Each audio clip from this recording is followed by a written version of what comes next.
Olá, bem-vindos a mais um Arquivo Imperial, o único programa da televisão brasileira em que você viaja no tempo e não perde tempo viajando.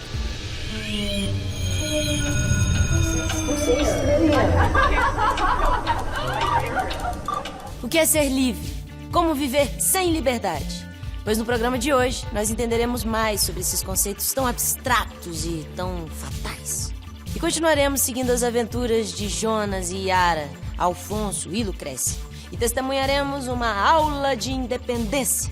Afinal, política, intrigas, amantes e dores de barriga, você só vê aqui. Qual vai ser a primeira coisa que você vai fazer quando você chegar em casa? Recuperar meu telefone e usar a privada.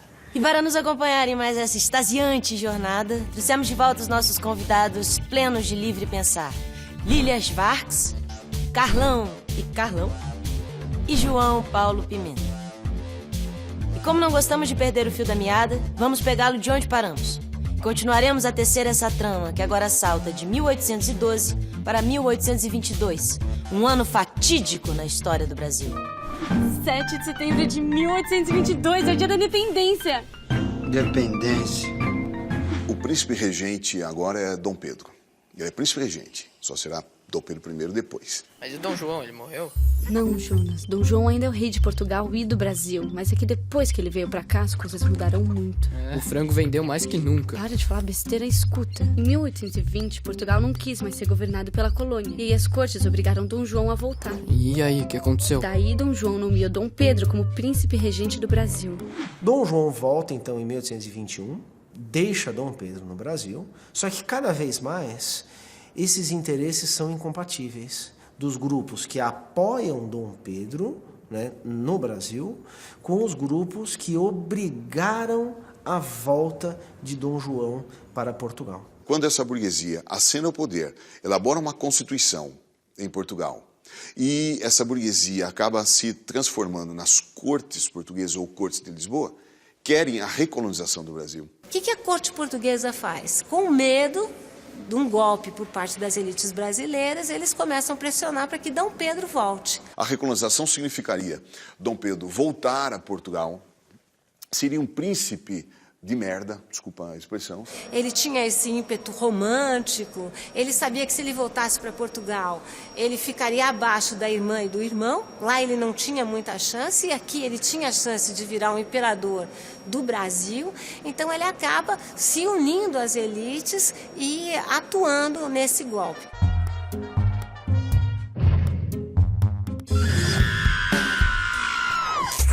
O imaginário popular é que tem uma pessoa que é o filho do rei, mas está defendendo o Brasil contra Portugal. Papai era meio pacato, não gostava muito de se movimentar. Não era assim como eu, um cavaleiro, um esportista, um verdadeiro homem de ação. Mas esse Dom Pedro é um pedaço de mau caminho, não é não? Se eu tivesse nascido mais cedo, A elite sabe muito bem o que ela está fazendo, né? Vamos manter Dom Pedro, vamos dar-lhe poder, ou pelo menos uma parte desse poder, vamos dividir o poder, manter a estrutura social, política, econômica, e ao mesmo tempo você forja um herói nacional. Acho que foi essa a ideia. Qual era o único símbolo que podia manter esse gigante chamado Brasil unido? Um rei, não é? Porque a única figura que as diferentes províncias respeitavam era a figura do monarca português. O que as elites fazem?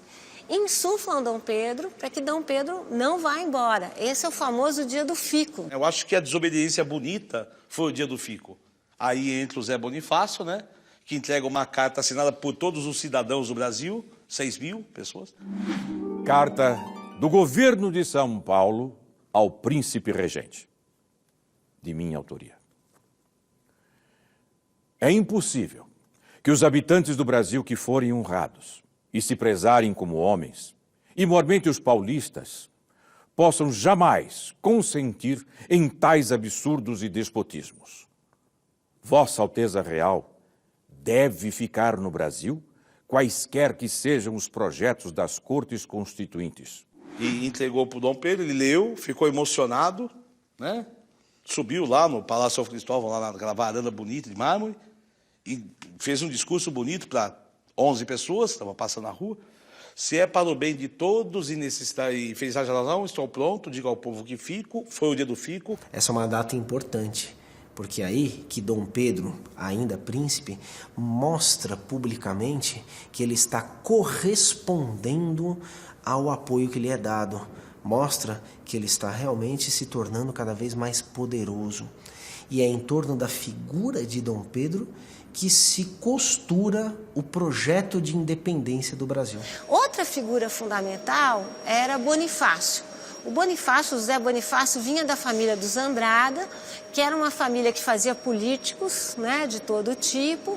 Nasci aqui no Brasil e me orgulho de ser brasileiro. Ainda muito jovenzinho, fui para Portugal, em Lisboa, estudar leis e física natural. Com tudo aquilo que aprendi, de tudo aquilo que eu ouvi, eu imaginava que para o Brasil precisávamos de ideias novas.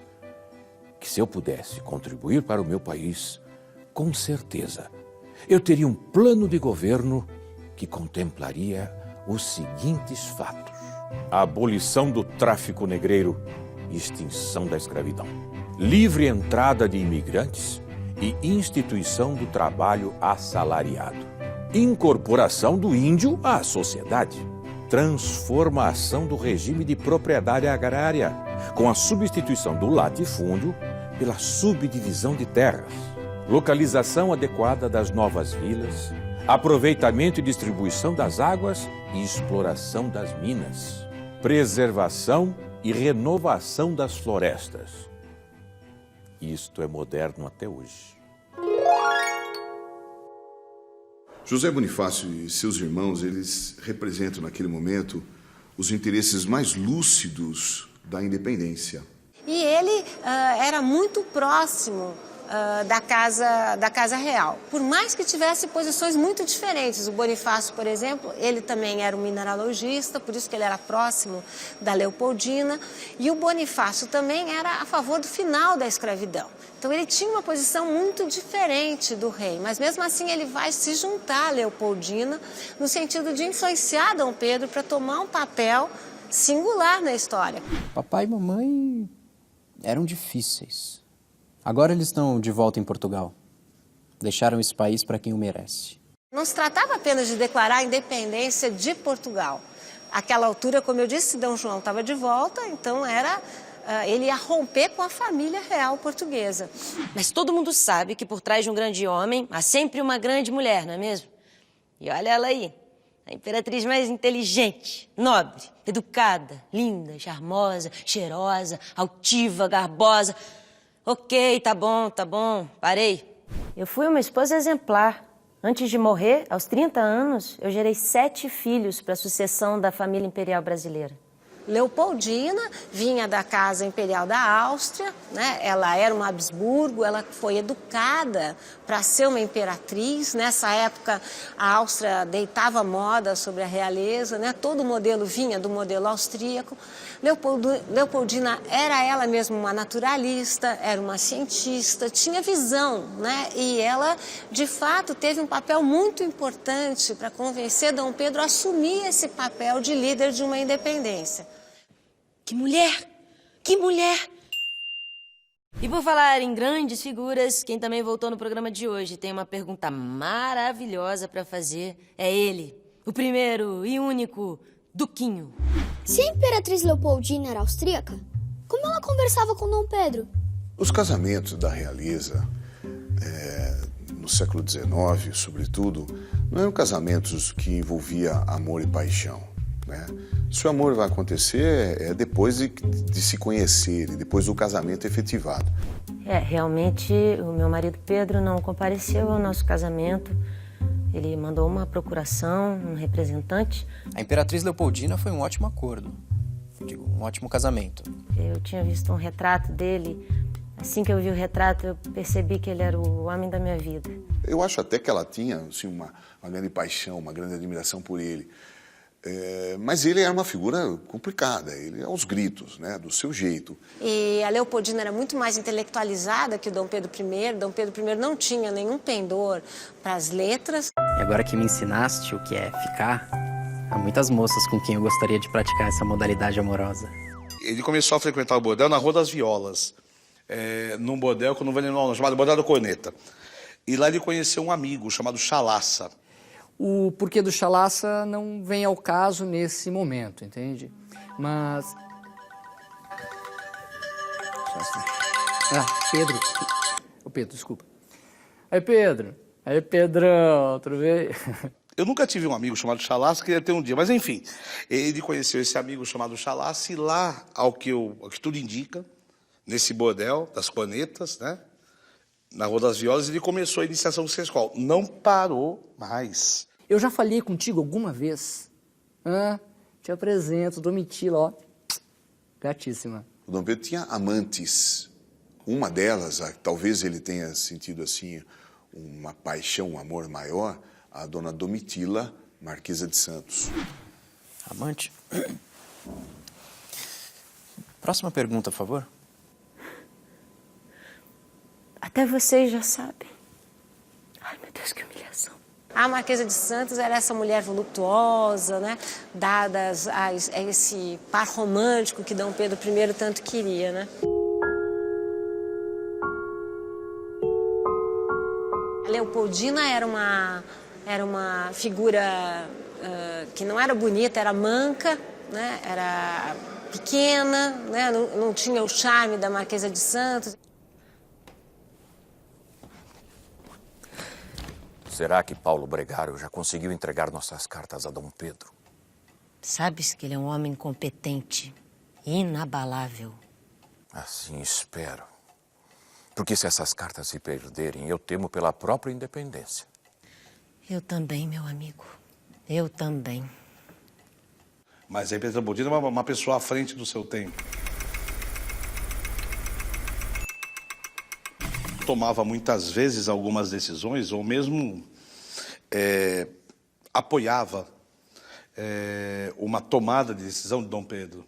O que pouca gente sabe é que eu decretei a independência do Brasil antes mesmo de Dom Pedro fazê-lo. Em 2 de setembro de 1822, junto ao Conselho de Estado, assinei um decreto de independência, separando o Brasil de Portugal.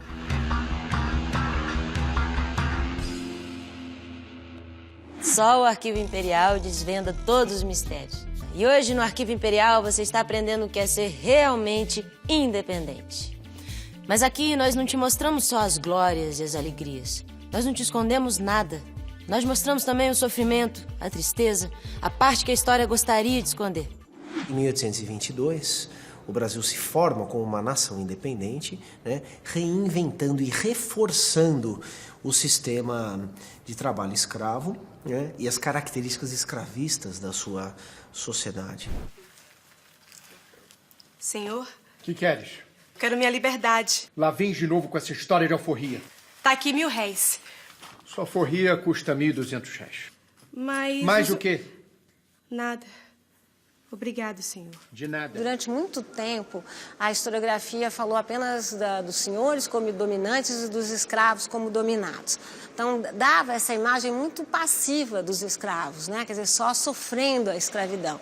E acho que uma coisa que é bem clara na série, né, a partir dessa personagem, é essa ideia de que os escravos, claro, que a escravidão era violenta, perversa, talvez o sistema mais perverso que já se criou, mas que os escravos não apenas sobreviviam naquele cotidiano, eles criavam, né?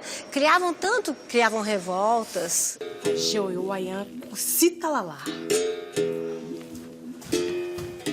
O negro tentava fugir sempre. Sempre, constantemente, indiscriminadamente. Os quilombos existiram desde o século XVI, né? E aí ela preso, não faz mal. Você pode pegar e cortar a orelha, ele escuta menos. Fugir de novo, não faz mal. Vaza um olho, daí ele enxerga menos. Fugir não faz mal, corta o nariz. Não faz mal, fugir, tentou mesmo. O cara já está todo retalhado, parece o Frank, né? Não, corta o tendão. Aí você fala, se cortar o tendão, o cara não vai conseguir mais correr.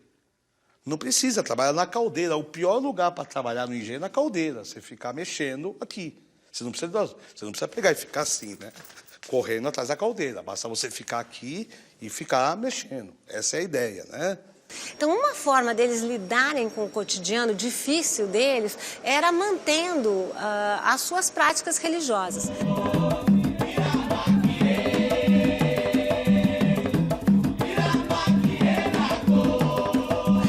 religiões africanas oficialmente não eram aceitas, mas os escravos mantiveram e criaram uma série de cultos. Então, em uma das cenas, nós temos cultos de candomblé, né, que foram cultos que estiveram presentes no dia a dia da corte durante todo o período, mais em Salvador, mas no Rio de Janeiro também você tinha várias práticas bantus, várias práticas de escravos sudaneses.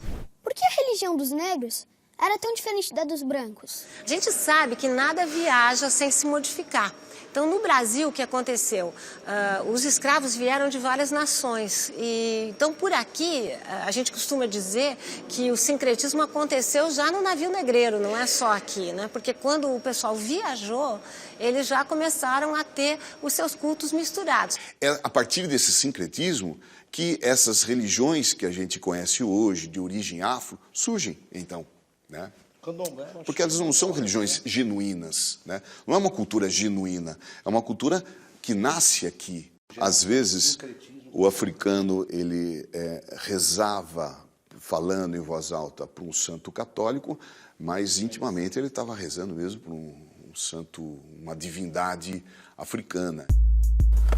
Delfina, essa vida é louca. Polícia! De novo? É desgraça.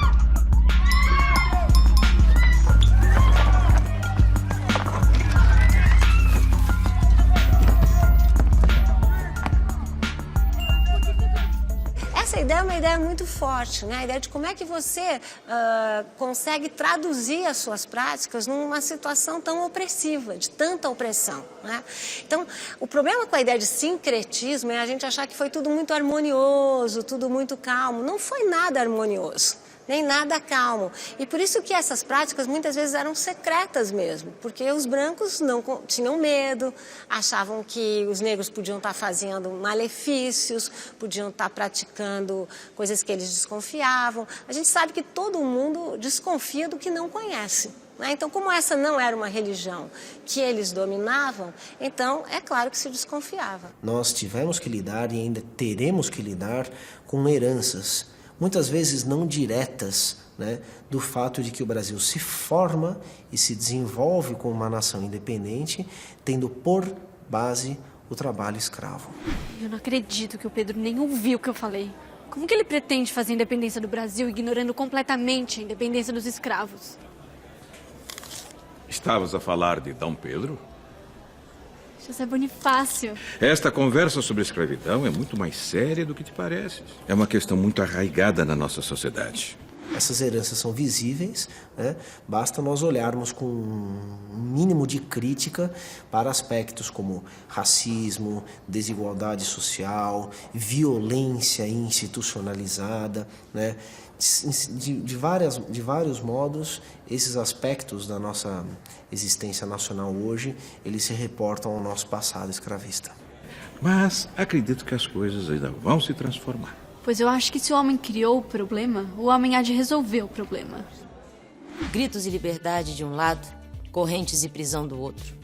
Aqui, no seu arquivo imperial, a verdade nua e crua, para você lembrar de nunca esquecer.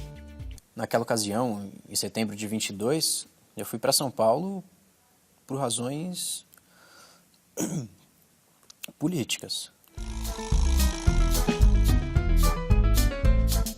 Então sabemos que toda aquela situação do 7 de setembro, o famoso ouviram do Ipiranga as margens plácidas, estamos aqui no Ipiranga, né?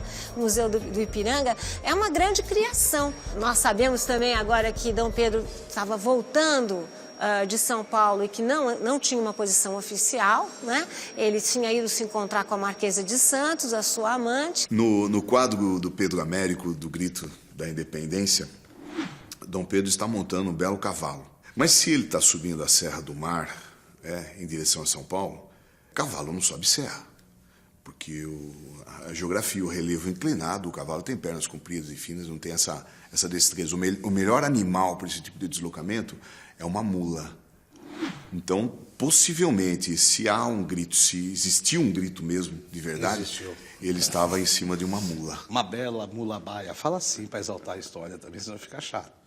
E todo mundo sabe o que Dom Pedro fazia às margens do Ipiranga. Ele não andava bem do intestino, então nada como um rio, né, para lavar os desalentos do intestino.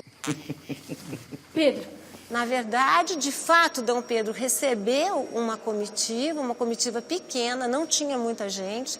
Ele viu que a situação era uma situação incontornável, ele recebe uma carta de Leopoldina, outra carta do Bonifácio, e ele diz, olha, não há mais o que fazer, né? Vamos soltar as amarras. Ah, papel, obrigado. Não é papel higiênico, são cartas urgentes. A carta da Leopoldina, sua mulher, era uma carta assim, praticamente pressionava Dom Pedro a tomar uma atitude já. Uma vez que tropas portuguesas estavam dispostas a levá-lo à força para Portugal, para que as cortes de Lisboa, então, efetivassem a recolonização. Em setembro de 1822, enviei uma carta definitiva ao meu marido, advertindo-lhe: o pomo já está maduro, colhe-o já, senão apodrece. O grito da independência foi muito bonito. Foi majestoso. Se Vossa Alteza não se faz rei do Brasil, será prisioneiro das cortes, ou talvez deserdado por elas. Infelizmente, não há outro caminho que não o da independência. O povo brasileiro já clama por vós, Pedro. Já sois imperador por direito, meu amigo. E aí, o feriado vai rolar ou não? Me chamam de rapazinho e brasileiro, pois verão de quanto vale esse rapazinho. De hoje em diante, proclamo o Brasil para sempre separado de Portugal. Viva! Viva o Brasil separado! Viva Dom Pedro! Independência ou morte. Eu tava lá. E aquilo foi lindo. Foi forte. Foi glorioso demais, assim, sabe? Olha, se eu não fosse homem, eu tinha chorado. Viva o Brasil independente! Viva o feriado! Bom, por hoje é só. Mas aguarde, nós voltaremos.